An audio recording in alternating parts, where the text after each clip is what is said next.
জন্য আপনাদের নির্দিষ্ট লাইনে যাবেন, মহিলা পুরুষ ভাগ করা আছে। তাড়াহুড়ো করবেন না, পরস্পরকে সহযোগিতা করুন। শিশু এবং বয়স্কদের প্রতি খেয়াল রাখুন।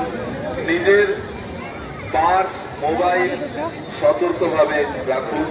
আমাদের অনেক সতর্কতা সত্ত্বেও কিছু বিপদ আসে, তাই আপনারা আপনাদের জিনিস নিজের দায়িত্বে রাখুন। মেলায় কোনো অসুবিধা হলে স্বেচ্ছাসেবক এবং প্রশাসনিক ব্যক্তিত্বদের সাহায্য নিন। নিজে কোনো সিদ্ধান্ত নেবেন না।